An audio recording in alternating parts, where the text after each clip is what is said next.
You are 3 days into a camping trip that went very wrong. Your pack is gone, your food is gone, you have water, a decent amount of body fat, and a creeping sense of dread. And right now you are lying on your back staring at the sky wondering exactly how long you have. The answer, it turns out, is longer than you think. Embarrassingly longer. Your body is not panicking right now. Your body has been quietly preparing for this exact moment for 2.5 million years. And honestly, it is kind of thriving. Ancient humans went without food all the time, not as a wellness challenge, not because some influencer told them to, but because food was not always there. And the ones who survived were the ones whose bodies figured out how to keep going anyway. That system they built is still running inside you right now. And if you have ever skipped lunch and felt surprisingly fine around 3 in the afternoon, you have already felt it working. We will get back to exactly what that feeling actually is. But first, let us talk about the world that made that system necessary. For the first 2.5 million years of human existence, grocery stores did not exist. Obvious, yes. But think about what that actually means. There was no such thing as eating on a schedule. No 3 meals a day. No snack drawer at work. You ate when you found something, and sometimes you found nothing for days. A hunting party could go out after a herd, lose the trail, get rained on, and come back empty-handed. The gathering side of the equation was no more reliable. Seasons changed. Droughts happened. Some weeks the berries were just not there.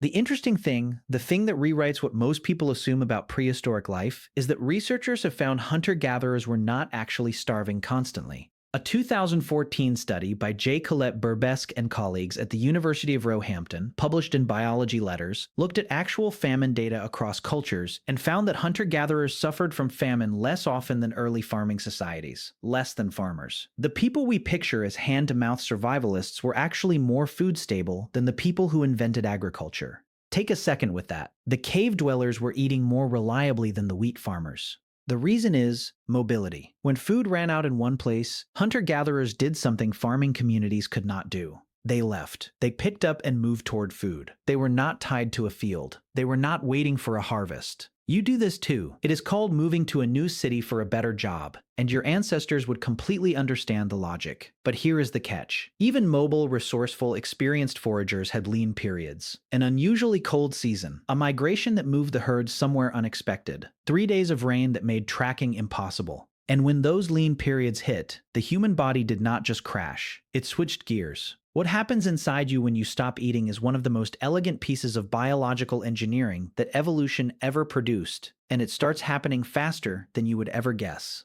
In the first 12 to 24 hours without food, your body burns through its glycogen stores. Glycogen is essentially your body's short-term energy bank, sugar packed into your liver and muscles for quick access. It runs out fast. And then, somewhere around hour 24, your metabolism does something remarkable. It flips a switch. It stops looking for glucose and starts melting fat. Not slowly, not reluctantly. It goes looking for your fat stores the way you go looking for snacks at midnight, with purpose and a plan. This process is called ketosis. And if you have ever heard that word in the context of a trendy diet, here is the thing those diet books quietly leave out. You were doing this long before any diet existed. Your ancestors were doing this every single winter, every hunting season that came up empty, every stretch of 3 or 4 days when the gathering yielded almost nothing. The switch to ketosis is not a hack or an optimization. It is the original setting. Your body treats fat not as something to avoid, but as a backup fuel tank that your ancestors have the good sense to stock up during the good times. The brain, which is the most energy-hungry organ you have, runs primarily on glucose. But here's the part that should genuinely surprise you. After about 3 to 4 days without food, your brain starts running on ketones instead. Ketones are molecules your liver produces from fat. By day 4, your brain is running about 30% on ketones. By day 7, that number is closer to 70%. This is why people who have fasted for several days do not report feeling dim and confused all the time. Some of them report the opposite, a strange clarity, a focus that feels almost alertness. Ancient humans who had not eaten for 3 days were not curled up useless. They were still out there tracking animals, still making decisions, still, presumably, complaining about it, which is also extremely human of them.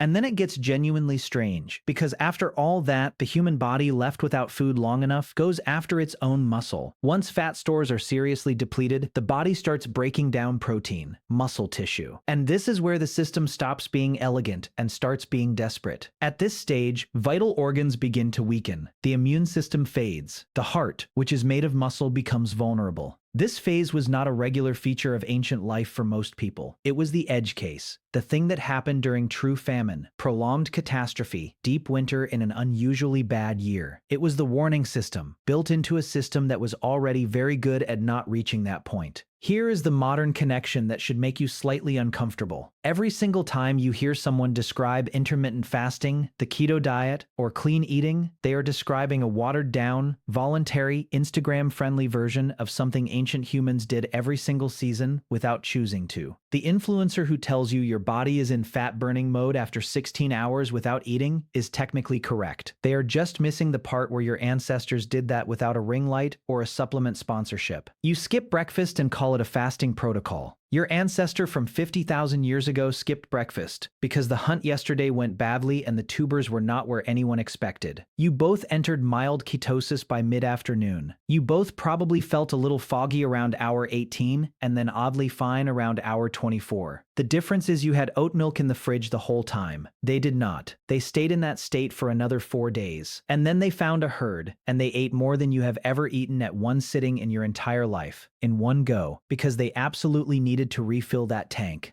This is what scientists call the feast-famine cycle, and it shaped your metabolism more than any single food choice you have ever made. It is why you can eat a massive holiday meal and find room for dessert even though you swore 15 minutes ago that you could not. That is your ancient wiring treating the feast as a survival event. Store it, all of it, right now. Which brings us back to you, lying on your back in the woods, day 3, worried. Your body, running the same software as the person who hunted mammoths 20,000 years ago, is not panicking. It is adapting. It has been doing this since before your species had a name for what it was doing. The hunger you feel is real. The discomfort is real. But the machinery underneath it, that is 40,000 years old, and it has seen worse. Much worse. It kept those people alive long enough to have children. Those children had children. And eventually, completely without planning to, they had you. Someone with a phone, a warm house, and the exact same metabolic survival system that kept an ancient human alive in a world where dinner was not guaranteed and the calendar said nothing except today. So the next time you are 16 hours into a day where you just forgot to eat and you feel that strange mix of foggy and fine, do not reach for your phone to find out what is wrong with you. Nothing is wrong. That is the oldest part of your biology saying hello. It has been waiting its whole life to be useful again. This video discusses anthropological and archaeological research for educational purposes. Modern hunter-gatherer observations are used as comparative models to understand ancient human behavior, not as definitive proof of how all ancient humans lived across different time periods and geographies.